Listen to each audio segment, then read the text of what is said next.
Tucson, Arizona, to the Call Me Crazy Show, episode 129.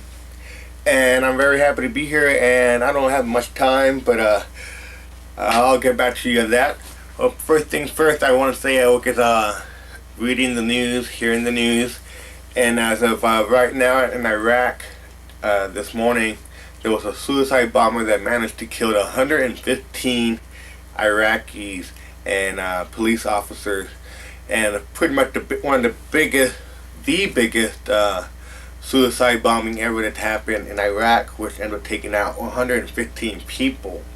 And also they said there were reports and pictures of footage of body parts and shoes and limbs everywhere, and small lakes of blood. But apparently with the other people who were not hurt, what they were able to do was gather up all the clothes, throw it in a pile in a corner, and then they all put the body part, limbs, arms, legs, feet, torso, arms, hand, and head into blankets and pretty much cover them up. So that would happen in Iraq. So thank you very much, George W. Bush, for making us a world a safer place. And then the next thing I want to also talk about is my the Michael Jackson trial is underway, and I know a lot of people are convinced, and I'm kind of convinced too, that it is a witch hunt for two major reasons: because he's such a big international star, and the second reason is because he's Michael Jackson, the weirdo.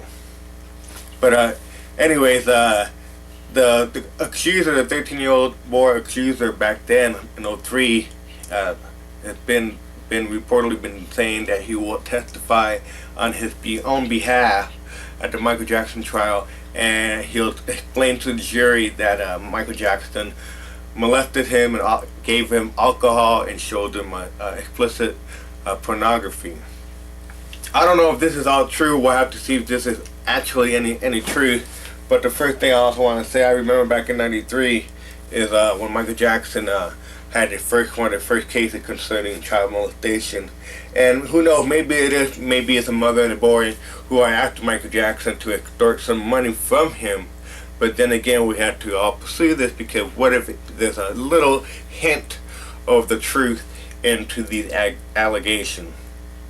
So it's kind of sad for Michael Jackson to be up in the position, because I think what's going to happen is that after the whole trial is over, and they hear the witnesses and hear the people testify for Michael Jackson and other people testifying against him, it's going to be kind of odd to see if he goes away free, or if he ends up being acquitted of all charges. Excuse me. But I don't think he'll be acquitted of all charges. If anything, if they fail to find any molestation charges, and who knows?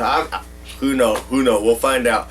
But if they do fail, but they might be able to get him maybe on giving alcohol to a kid or whatever. But other than that, what I'm trying to say, I think pretty much Michael Jackson's reputation is badly smeared at this point. Like in '93, his reputation was stained, but in '05, his reputation, pretty much his livelihood, is pretty much smeared all over the back door, like a big old pile of vomit about to be licked up by a three-legged dog. But we'll see. We'll have to see what happened with that. And the third thing I want to talk about too is in Kansas, in Wichita, in the early '70s, mid '70s, and also in '86, there was a series of serial killer murders that took place in the city and the outskirts. And what apparently the serial killer, what he liked to do was mail letters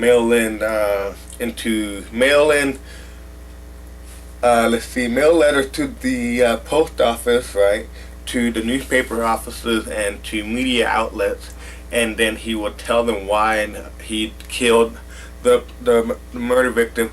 But here's the thing: what he used to do, he used to sign his initials, and his initial was BTK. And after a while, that was his name. The serial killer's name was BTK Killer, because what BTK stands for was bind, torture, and kill. and that was pretty much like the Hannibal Lecter kind of title they gave him, but the BTK killer. But the last one happened in '86, and they think another one might have happened in '91, but they're not sure. But they're pretty convinced that he's the one who did it. And now they're reportedly saying that the single the male suspect, his name is Dennis Rader. He reportedly has confessed to 6 of the murder, but they suspect that he might be involved in 6 more for a total of 12. So Dennis Rader, if he is a BTK killer, he's one fucked up man, because it turns out he's a Cub Scout leader. Also, he was very well organized in the community church. But here's the thing also too, he was also anal retentive in terms of trying to find house violations in his neighborhood. I guess he was part of some homeowners association. But what he would like to do, he would like to find violations on all the property on the neighborhood. And one neighbor told some newspaper that the guy was so bad, Dennis Rader, the confessed serial killer supposedly, he used to measure the blades of grass in all the yard just to see if they were in compliance with the rules or the regulations of whatever home association they have. But they showed a picture of Dennis Rader. I'll show it to you next week. But he looked like a creepy motherfucker because he's in an orange jumpsuit and he's wearing glasses and he's bald.